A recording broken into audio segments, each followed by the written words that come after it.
Canada's most aggressive move yet has Putin furious, and it's a strategy so subtle and sophisticated that it's quietly crippling Russia from within the world's most powerful financial institutions.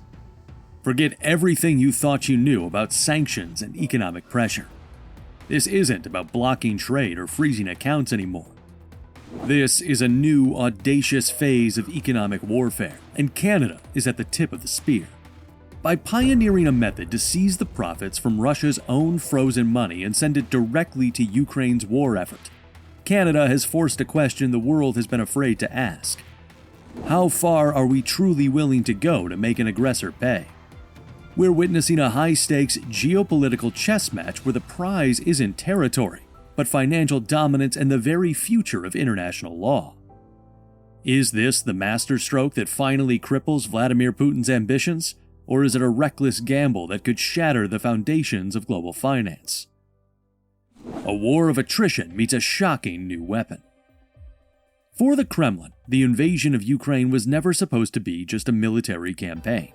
It has always been a brutal test of endurance. The core belief in Moscow was simple. Russia, with its vast resources, authoritarian control, and a population conditioned for hardship, could absorb more pain and fight for longer than the democratic and often divided nations of the West. Putin's government has been systematically re-engineering the entire Russian economy for a forever war, betting heavily that Western support for Ukraine would eventually crumble under the weight of domestic political pressures, election cycles, and economic costs. It was a brutal, cynical calculation that relied on democratic fatigue. But the thing is, by being so transparent in their strategy of attrition, Russia inadvertently revealed its greatest vulnerability. Everyone, from Washington to Brussels to Ottawa, understood that the Kremlin's plan was to simply wait out the West. This clarity, however, allowed the Allied nations to devise a counter-strategy so clever it borders on genius. A way to fund Ukraine's defense indefinitely without draining their own treasuries and without asking their taxpayers for a single extra dollar. And here's the crazy part. The biggest new weapon being aimed at the Kremlin isn't a tank, a fighter jet, or a missile system. It's an accounting principle. The West holds approximately $300 billion in Russian central bank assets, which were frozen in the opening days of the full-scale invasion in 2022. For over 2 years, this colossal sum sat in Western financial institutions, an idle monument to Putin's catastrophic miscalculation. For a long time, the debate around these funds was completely paralyzed. Seizing the entire principle was seen as legally and politically radioactive. You see, such a move could spook global markets and violate the sacred, centuries-old principles of sovereign immunity, which protect a state's assets from seizure by another. Leaving it untouched, however, felt like a massive strategic failure, a missed opportunity of historic proportions. This is where the Group of 7 nations unveiled their own financial trap of stunning elegance. They realized they didn't need to seize the principle to inflict massive and sustained pain. Instead, they could target the profits. That frozen $300 billion sitting in accounts generates billions of dollars in interest and revenue every single year, a passive income stream that was, until now, simply accumulating in limbo. The G7's plan, formally launched as the Extraordinary Revenue Acceleration Loans for Ukraine initiative, is designed to harness this incredible windfall.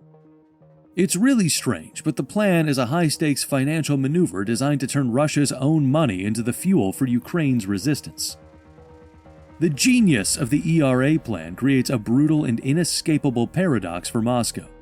The longer the war goes on, and the higher global interest rates climb, the more money Russia inadvertently sends to arm its own enemy.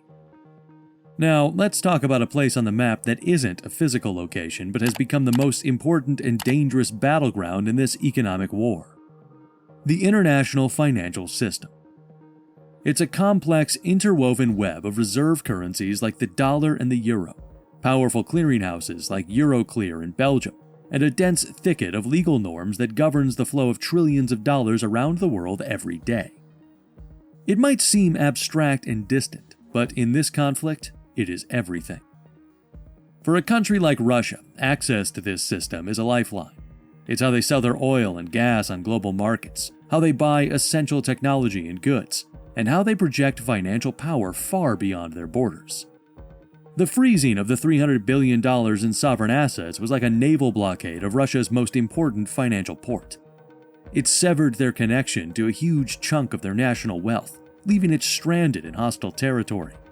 But the ERA initiative takes it a dramatic step further. Behind the scenes, there's a mechanism that isn't just blocking the port, it's seizing the cargo of every ship that was already docked there. What's really going on is that the G7's plan is devastatingly effective in its design. The group of nations, including the United States, the European Union, the United Kingdom, Japan, and Canada, are fronting a massive $50 billion loan to Ukraine. This money is designed to fund its military, keep its government running, and begin the colossal task of reconstruction. But the truth nobody expected is Ukraine and its allies won't have to pay a single dollar back from their own pockets. The loan is being repaid entirely using the annual profits generated by Russia's frozen assets. To manage this, the G7 created the Ukraine Loan Cooperation Mechanism administered by the European Commission. This body acts as a financial clearinghouse, collecting the windfall profits from the institutions holding the assets and channeling them directly to the G7 nations to service their loans to Ukraine. The message is as clear as it is brutal. Russia is being forced to finance the very army that is stopping its own invasion. But the real secret battlefield is buried in the legal fine print. For months, European nations in particular were extremely hesitant. What really brings up a lot of questions are the potential consequences. The European Commission President Ursula von der Leyen emphasized the careful legal approach, stating, "We have found a way to use the proceeds from immobilized Russian assets to support Ukraine, while fully respecting international law and our own legal systems." They worried that other powerful nations like China or Saudi Arabia would see this as a dangerous precedent and begin pulling their vast reserves out of Europe, fearing they could be next. This is the financial equivalent of a nuclear deterrent, the fear of mutually assured destruction for the global economic order. This is where it gets wild. The legal architecture of the ERA initiative is a masterclass in navigating this fear. By focusing only on the windfall profits money that Russia never contractually expected to earn, and only exists because of Western interest rate policies, the G7's lawyers created a defensible legal argument. They can claim that they are not stealing the principal asset, thereby respecting the letter of sovereign immunity law. Instead, they argue they are merely redirecting unexpected earnings to pay for the damages Russia has caused, an action they say is a justified and proportional countermeasure under international law. It's a fine line, a deliberate legal ambiguity, but it's a line they have now collectively decided to cross.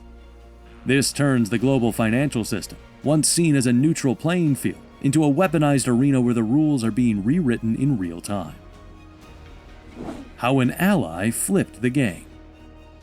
You see, for a long time, the world looked to the traditional economic giants, the United States, Germany, France, to lead the charge on this complex issue. But they were bogged down in months of legal hand-wringing and political debate. It was a different country, one not always seen as a financial heavyweight, that broke the deadlock and turned theory into reality: Canada. This strategic shift didn't just happen overnight. It was the result of years of quiet legal preparation that turned a cautious ally into the tip of the spear for the entire G7 coalition. Turns out, there's more to the story.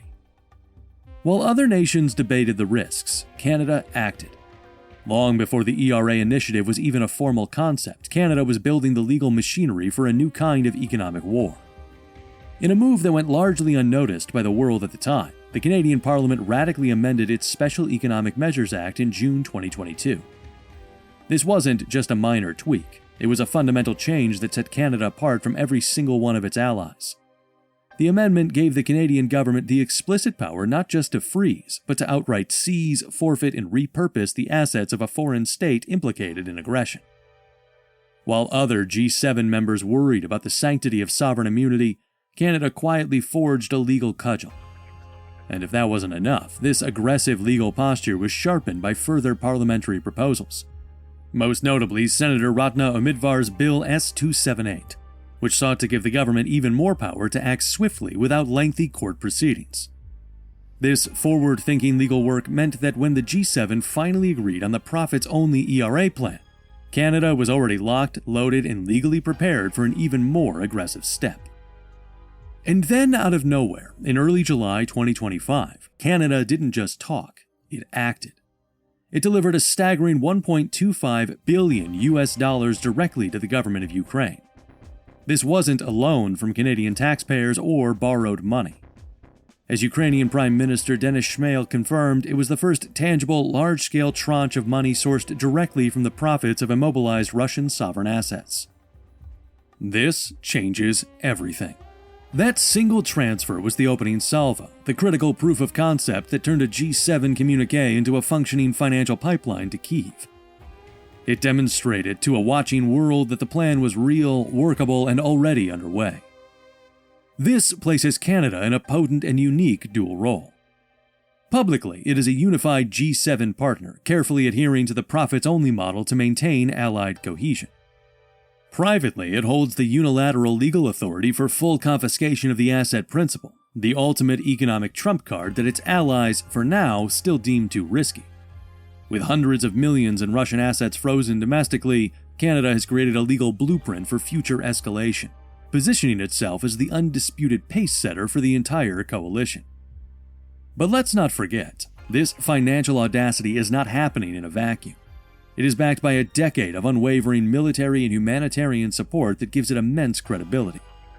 A key part of this is Operation Unifier, the Canadian Armed Forces training mission for Ukrainian soldiers.